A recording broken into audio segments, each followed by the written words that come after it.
കഴുത്ത് ഇതുപോലെ സ്ഥിരമായി പൊട്ടിക്കുന്ന ശീലമുണ്ടോ? അങ്ങനെ പൊട്ടിക്കുമ്പോൾ ഒരാശ്വാസമൊക്കെ ലഭിക്കാറുണ്ടോ? പക്ഷേ ഇങ്ങനെ പൊട്ടിക്കുന്നത് കഴുത്തിന് നല്ലതാണോ, അതോ അത് ദോഷം ചെയ്യുമോ?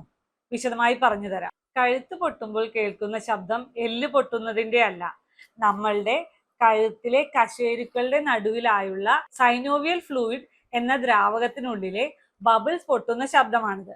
ഒരിക്കൽ പൊട്ടിച്ചത് കൊണ്ട് മാത്രം സാധാരണ പ്രശ്നമുണ്ടാകാറില്ല.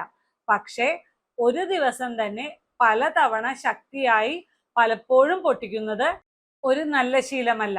എന്തുകൊണ്ടെന്നാൽ താൽക്കാലികമായി അല്പം ആശ്വാസം അനുഭവപ്പെട്ടാലും അത് യഥാർത്ഥ കാരണത്തിനെ ഒരിക്കലും പരിഹരിക്കുന്നില്ല.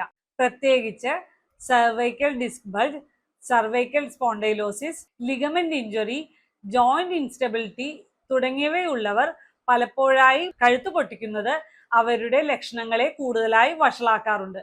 എപ്പോഴാണ് കൂടുതൽ ശ്രദ്ധിക്കേണ്ടത്? കഴുത്തുവേദനയോടൊപ്പം കൈയിലേക്ക് വേദന ഇറങ്ങുക, തരിപ്പ്, മരവിപ്പ് മുതലായ ബുദ്ധിമുട്ടുകൾ അനുഭവപ്പെടുക, കൈയിന് ബലക്കുറവ്, ബാലൻസ് നഷ്ടപ്പെടുക തുടങ്ങിയ ലക്ഷണങ്ങൾ ഉണ്ടെങ്കിൽ ഒരിക്കലും കഴുത്ത് പൊട്ടിച്ച് ആശ്വാസം കണ്ടെത്താൻ നോക്കരുത്. അപ്പോൾ യഥാർത്ഥ കാരണത്തെ കണ്ടെത്തേണ്ടതാണ് പ്രധാനമായത്. അപ്പോൾ എന്താണ് ചെയ്യേണ്ടത്?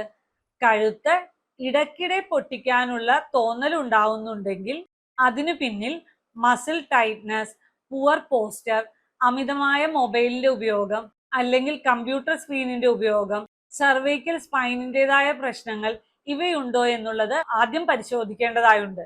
ശരിയായ poster correction, stretching exercises, strengthening exercises, ഒപ്പം ആവശ്യമായ ചികിത്സ ഇവയിലൂടെയാണ് യഥാർത്ഥ പ്രശ്നത്തെ പരിഹരിക്കേണ്ടത്. ഒരു പ്രധാന കാര്യം, കഴുത്തു പൊട്ടിച്ചാൽ ആശ്വാസം ലഭിക്കുന്നത് രോഗം മാറിയതിന്റെ ലക്ഷണമല്ല. അത് താൽക്കാലികമായി മാത്രമാണ് ആശ്വാസം നൽകുന്നത്. സ്ഥിരമായി ഈ ശീലം തുടരാതെ കാരണം കണ്ടെത്തി ചികിത്സിക്കുക എന്നുള്ളതാണ് പ്രധാനം. നിങ്ങൾക്ക് കഴുത്ത് പൊട്ടിക്കുന്ന ശീലമുണ്ടോ? കമന്റ് ചെയ്യൂ. ഈ വീഡിയോ കഴുത്ത് പൊട്ടിക്കുന്ന ശീലമുള്ളവർക്ക് ഷെയർ ചെയ്തു കൊടുക്കൂ. സ്പൈൻ ആൻഡ് ജോയിന്റ് സംബന്ധമായ കൂടുതൽ അറിവുകൾക്കായി അക്കൗണ്ട് ഫോളോ ചെയ്യൂ.